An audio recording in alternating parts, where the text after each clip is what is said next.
29 ربیع الثانی 21 ہجری مرگ خالد بن ولید مخزومی بنی مخزوم خاندان اور قریش سے تھا۔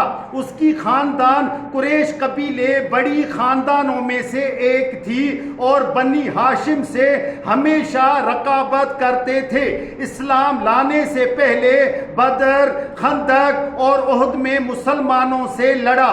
فتح مکہ سے پہلے اسلام لے آیا، جبکہ موتا اور فتح مکہ میں شرکت کی، جبکہ جنگ حنین میں بھاگنے والوں میں سے تھا۔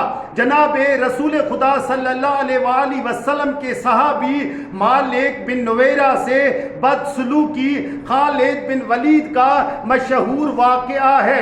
مالک بن نویرہ اور ان کا قبیلہ نیز قبیلہ بنی تمیم مسلمان ہونے کے باوجود خالد نے انہیں گرفتار کیا اور مالک اور اس کے قبیلے والوں کو قتل کیا اور اسی رات مالک کی بیوی سے زنا کیا۔ امیر المومنین مولا امام علی علیہ السلام کے خلاف مخفی طور پر ہونے والی بعض حرکتوں میں وہ بھی شامل تھا اور اسی وجہ سے اور بعض دیگر وجوہات کی بنا پر اس کی مذمت ہوئی ہے۔ جاہلیت کے دور میں خالد قریش اور اشراف اور بہادروں میں شمار ہوتا تھا اور فوج کی تیاری اور سوار فوج کی سربراہی بھی اسی کے دوش پر تھی۔ جنگ بدر میں مسلمانوں کے خلاف لڑا اور واقعی کے کہنے کے مطابق وہ گرفتار ہوا۔ جنگ احد میں قریش کی سوار فوج کی میمنہ کا سالار تھا اور ایک گھاٹی پر پہرا دینے میں بعض مسلمانوں کی غلطی کی وجہ سے وہ مسلمانوں کو شکست دینے میں کامیاب ہوا۔ جنگ خندق میں بھی شرکت کی اور ان لوگوں میں سے تھا جو خندق کو پار کرنا چاہتے تھے لیکن کامیاب نہیں ہوئے۔ 8 ہجری کو ایک قول کے مطابق خالد قریش کے مشرکوں میں سے 200 سوار کے ساتھ جناب رسول خدا صلی اللہ علیہ وآلہ وسلم کو مناسک حج سے روکنے مکہ سے قرہ الغمیم نامی جگہ چلا گیا۔ 7 ہجری جناب رسول خدا صلی اللہ علیہ وآلہ وسلم اور مسلمان عمرہ ادا کرنے مکہ کی طرف روانہ ہوئے، جبکہ خالد کو اسلام اور مسلمانوں سے اتنی نفرت تھی کہ وہ شہر چھوڑ کر کہیں اور چلا گیا۔ خلیفہ اول کے لیے امیر المومنین مولا امام علی علیہ السلام سے بیعت لیتے وقت خالد بھی انہی لوگوں میں شامل تھا۔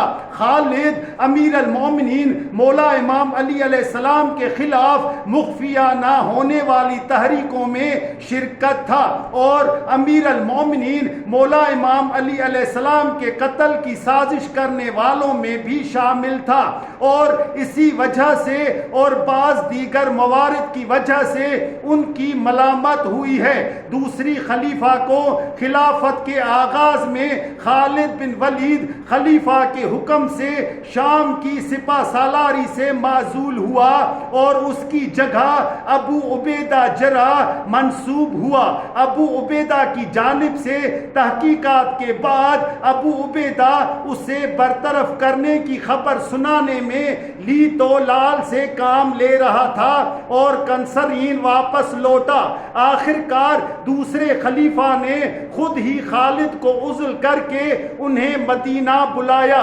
خالد نے مدینہ میں اصحاب کے پاس جا کر دوسرے خلیفہ کی شکایت کی، پھر دوسرے خلیفہ کے پاس گیا اور مال کہاں سے جمع کیا تھا اس کی وضاحت دینے کے بعد 20,000 درہم یا مال کا نصف حصہ واپس کر کے خلیفہ نے اس کی دل جوئی کی اور پھر خالد کو عزل کرنے کے علل و اسباب لوگوں کو بیان کیا۔